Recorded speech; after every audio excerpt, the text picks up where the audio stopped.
small arms weapons fire semi-automatically. Some fire automatically. And some can fire both ways.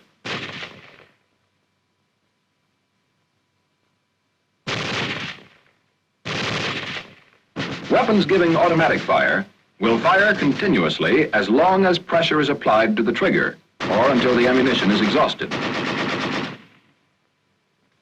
This permits spraying of a target with a continuous stream of fire.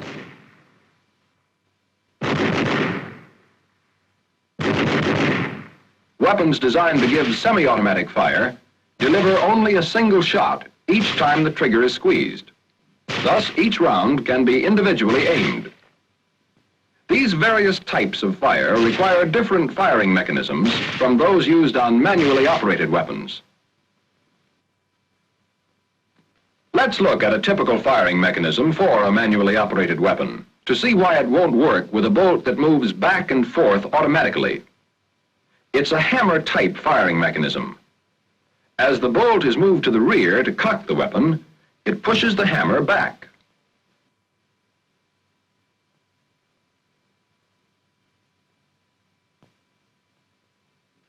Squeezing the trigger releases the hammer to fire the round. The bolt is moved back by the force of the explosion and is immediately closed by the return spring. Right here is the difficulty. The bolt opens and closes before there is time to release the trigger. Actually, it's faster than the eye can follow. As a result of this rapid movement, the sear is still held down by the trigger when the bolt is closed. Since there's nothing to catch the hammer, it follows the bolt forward, but it doesn't have enough force to fire the next round, and firing stops. In other words, a firing mechanism is needed that will stay cocked even though the bolt goes back and forth at terrific speed. First, let's build a typical firing mechanism for semi-automatic fire.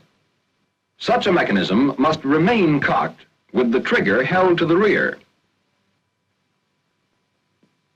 It should fire when the trigger is released and then squeezed again. This can be done in a number of different ways. Here on our model, we've added a new sear of the same type as the first one. It is mounted so it can pivot independently of the trigger.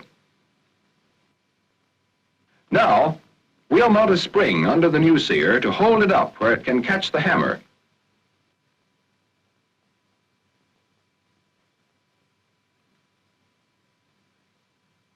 That doesn't completely solve our problem because we still can't fire the mechanism. We must be able to depress the new sear by squeezing the trigger.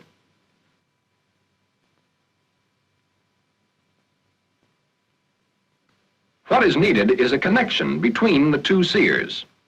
We'll put a link on the original sear.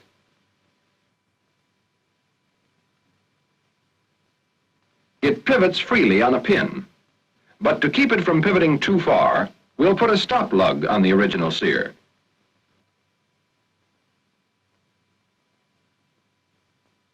Now the link always returns to its original position. The link is long enough to reach to the new sear, and to make contact with it, we'll put on another small lug. Now watch what happens. The hammer is held cocked by the new sear. When the trigger is squeezed, the link moves the new sear down, releasing the hammer. A fraction of a second later, the link slips off of the lug, and the new sear pops up to catch the hammer again. Let's see it again. The sears come down together, releasing the hammer. The new sear snaps up and catches the hammer, even though the trigger is still held back. To fire the next round, we must release the trigger. The link hits the lug on the new sear and pivots. After it passes the lug, it drops back into its original position, and the firing mechanism is ready to fire the next round. We now have a semi-automatic firing mechanism. Each time we fire, the bolt moves back and forth before the trigger can be released. But the new sear is up waiting to catch the hammer. Then we can fire the next round by releasing the trigger and squeezing it again.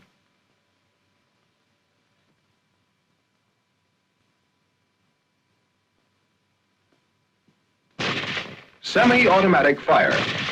One shot each time the trigger is squeezed. To get automatic fire, we must arrange the firing mechanism so the weapon will fire continuously as long as pressure is applied to the trigger.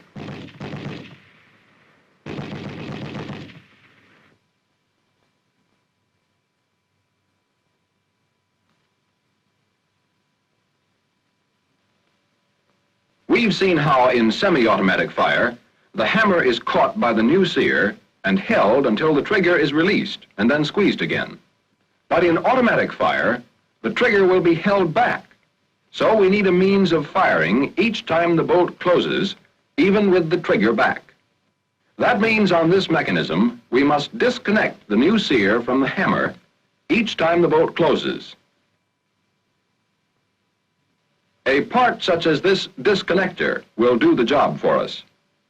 We've mounted it so that it can move up and down. As it moves down, it depresses the sear and releases the hammer.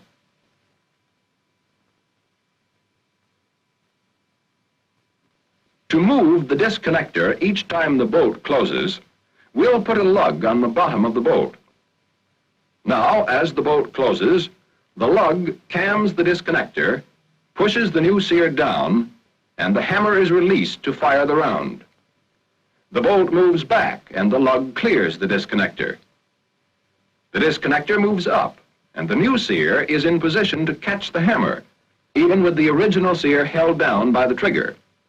The cycle starts over again, and the weapon will continue to fire as long as pressure is applied to the trigger. When the trigger is released, the original sear rises. Now, when the bolt disconnects the new sear, the original sear is up in position to catch the hammer and stop the firing. The hammer is held back, cocked, and automatic fire can be resumed merely by squeezing the trigger again.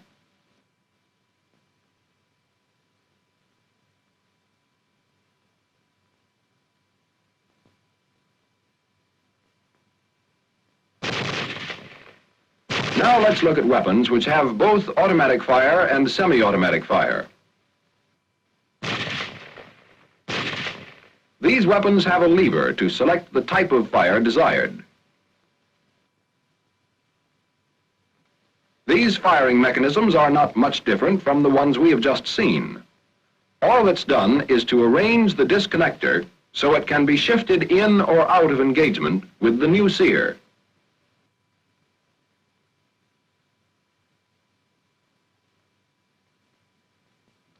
With the disconnector out of engagement, the firing mechanism will give semi-automatic fire. One shot each time the trigger is squeezed.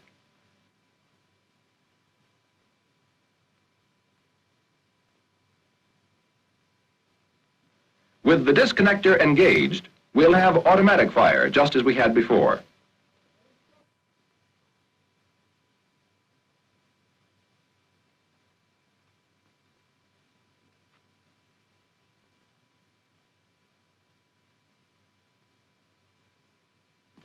That covers the basic principles for both semi-automatic and automatic fire.